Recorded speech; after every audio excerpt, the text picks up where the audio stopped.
Hello all, welcome to this session. Today we are going to discuss more about the Cold War era. In our part 1, we have already discussed the introduction to the Cold War, what was actually Cold War all about and how it all started.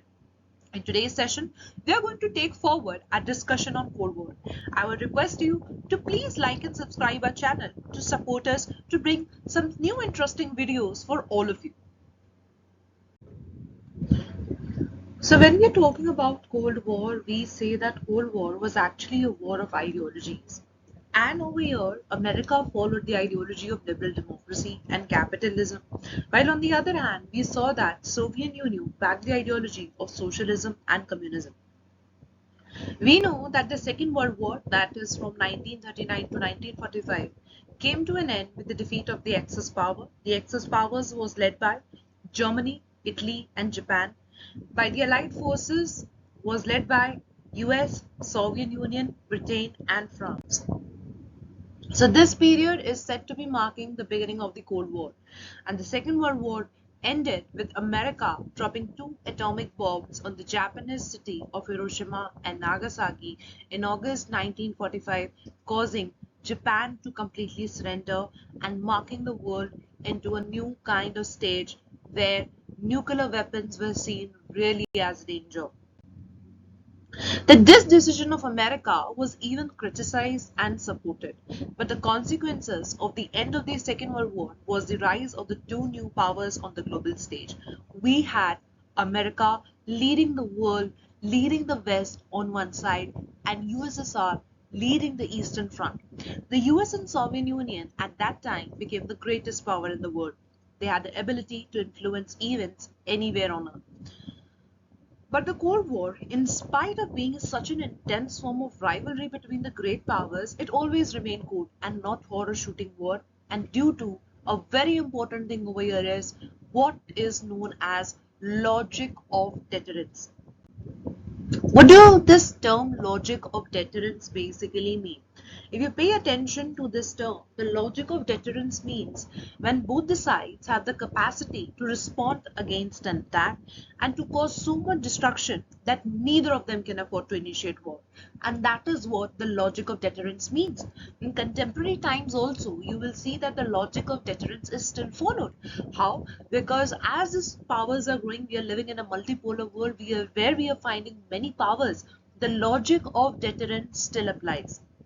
The two superpowers, if I talk about, and their allies, like the smaller states, they were expected to behave as rational and responsible actors. In the world, which was divided into two divisions, many smaller states joined hands with these superpowers in return of the support of financial and military needs. If I talk about the emergence of the two powerful blocs, the two superpowers, that is America and USSR, wanted to expand their spheres of influence in different parts of the world. So they decided to take help of the smaller countries. The smaller countries got the promise of protection, weapons, and economic aid against their local rivals, which were mostly regional neighbors, and thereby this shows that how the world was moving. If I talk about the first division, and if you look at the map carefully, you will see that the first division took place in Europe, and most countries of the Western Europe sided with America, and they were known as the Western Alliance. On the other hand, the countries of the Eastern Europe, they joined the Soviet camp and came to be known as the Eastern Alliance. One more important thing over here is between the Western Alliance and Eastern Alliances, that Western Alliance moved forward with the NATO, that is military alliance. On the other hand, Eastern Alliance formed a pact known as Warsaw Pact, which we are going to cover up in one of the next chapters. The Western Alliances formed its own organization, and that is the North Atlantic Treaty Organization. The birth of NATO took place on April 1949 with 12 states. The NATO declared the armed attack that on any of them in Europe or in North America would be regarded as an attack on all of them. Now, if you look at here that why the organizations joined the military alliance, is important to understand that in a world where we are not sure from where we can be attacked, and such kind of military alliances play a very important role. There will be states who are not that much powerful, but when they join with hands with any particular superpower, that gives them the strength in order to tackle the situations. And if I talk about, if you can relate it with the current Ukraine and Russia war, what was the reason behind this war? The major reason was Ukraine wanted to be part of NATO and Russia didn't want this to be happening. So this Western Alliance, North Atlantic Treaty Organization, the point to remember here is that it is a military association. The Eastern Alliances, also known as the Warsaw Pact, was led by the Soviet Union and the year of establishment is 1955. Whenever you are reading this, you need to remember the year. Years are very, very important. So 1955 is the year of the establishment of Warsaw Pact. And what was the principal function? The principal function on which it was laid was to counter the NATO's forces in Europe. If you look at the map carefully, you can distinguish easily the NATO members, and with that, you can also see the Warsaw Pact members. With that, the other communist nations, which are marked in green over here, right? And you can see the other nations that are there in white. So if you could look at how the division of the world was completely there, on one hand, we have the Western Europe being part of NATO, and on the other side, we have the Warsaw Pact members. Here I could see countries like, please see the map, it's East Germany, then Czechoslovakia, Hungary, Romania, Bulgaria, and Russia, right? So all these were all part of your Warsaw Pact, and this Warsaw Pact, if you could look at this year of establishment carefully, 1955. All the countries that are marked in yellow over here are the NATO members: Spain, France, Britain, and Norway, right? So all these will be the part of the NATO. Now, one more thing that we have to remember, and this graph is definitely very, very important when we are talking about the First World, Second World, and Third World.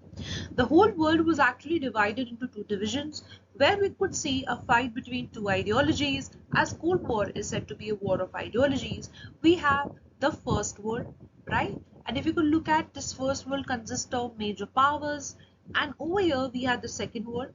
And as we remember, the Second World was the world basically consisting of the countries that were actually supporting the socialist and communist ideas. And on the other hand, we have the Third World.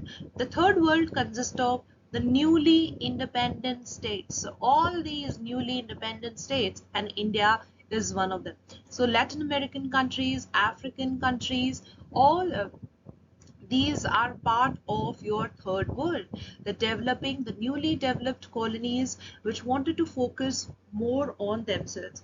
If I look at over here and I look at the graph carefully and I want to study, I can easily say that the First World was more of capitalist ideology, right? On the other hand, the Second World was more focused on which ideology? The focus was on socialism and communism. So communism is a state-centered ideology, and since the newly independent states were completely new, they were just forming their own worlds. So one more thing that you have to remember here is that this NATO that we're talking about, North Atlantic Treaty Organization, is a military alliance, and also it is known as Washington Treaty of April 1949, led by America, Canada, and several Western European nations, which focuses on one fact, and that is one more important thing. The term is itself very, very important, and that is the idea of collective security. So NATO is laid on the foundation of collective security. So there are currently, if I look at the number of members that have joined NATO, there are many. So starting from 12, the number has been more than 30. And if I talk about the original members, they were Belgium, Canada, Denmark, France, Ireland, Italy, Luxembourg, Netherlands, Norway, Portugal, UK, and the US. And there have been a lot of signatories such as West Germany, Spain, Czech Republic, Hungary, Poland, right? So you will see number of countries being part of this military alliance. Now we are going to talk about the arenas of the Cold War.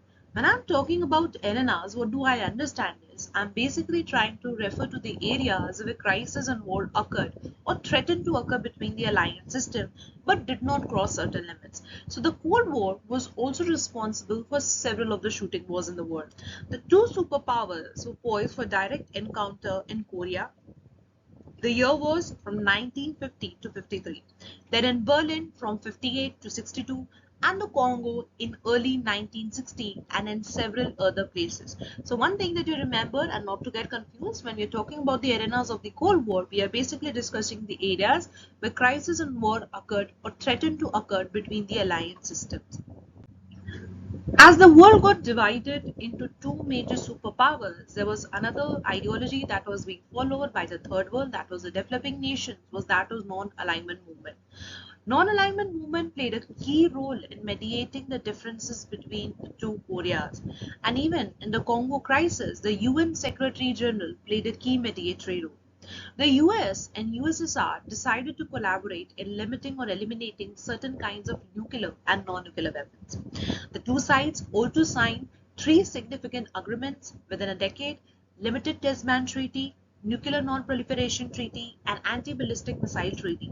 What is the meaning of this term prolifer? Prolifer basically means to expand, and non-proliferation, as it's the opposite, not to expand. So all these treaties were basically laid down in order to avoid the tensions that have been growing in the world. And basically, the aim was to actually deter the countries from using any kind of nuclear weapons against each other, because the consequences of it have already been seen and felt by all of the people after the end of the Second World War. Now, if I talk about what have been the challenges to this bipolar world, non-alignment movement offered newly decolonized countries of Asia, Africa, and Latin America a third option. What was this third option? That you don't have to be part of any of the alliance system. These countries that were newly independent actually wanted to bring themselves up. The focus was more on economic development, political stability, rather than in the race of becoming a superpower. So this bipolar world was challenged by ideologies like NAM, and our Indian leaders such as Jawaharlal Nehru, who has been the former Prime Minister of India, has played a key role in it. So if you can look over here, these are the non-alignment movement founding fathers: Jawaharlal Nehru, Homi Kumar, Ahmed Safrano, Abdel Nasir, and Joseph Broz Tito. And if I talk about the non-alignment movement, which is a forum of 120 developing world states, not formally aligned with against any major powerful bloc. So the origin over here, you can clearly see it is traced in the 1950s as an effort by some countries to avoid the pluralization. This is important, this point, that the first summit conference took place in Belgrade in 1961, and the name of the leaders, the purpose was basically very clear, that no formal alignment with either of the powerful blocs, and they wanted to provide a platform for the newly independent developing nations to join together to protect their autonomy and world peace and prosperity. Now, what are the 5 principles that serve as the basis of non-alignment movement? You can see on the screen: mutual respect for the territorial integrity and sovereignty, mutual non-aggression, mutual non-interference in domestic affairs, equality and mutual benefit, and peaceful coexistence. Now, if I talk about the NAM, the first NAM summit, as we have already seen, was held in 1961 at Belgrade. And non-alignment neither completely means isolationism nor neutrality. The world was very clear, the third world was very clear, that they are not completely isolating themselves, but not being part of the alliance system basically means where they wanted to play a role in mediating the differences between the two rival alliances. Now, talking about a very, very important topic, the new international economic order. What do we mean by this idea of new international economic order? This idea has originated with the realization that the world now needs to focus more on its economy and development. The challenge for the newly decolonized countries was to become more developed economically and to lift the people out of poverty. The United Nations Conference on Trade and Development brought out a report in 1972 entitled Towards a New Trade Policy for Development. And the nature of non-alignment changed to give greater importance to economic issues. As a result, NAM became an economic pressure group. So you have to remember, when we're talking about new international economic order, it is the fight of the countries in order to focus more on economics, more on process of growth and development in their countries. Talking about India and the Cold War.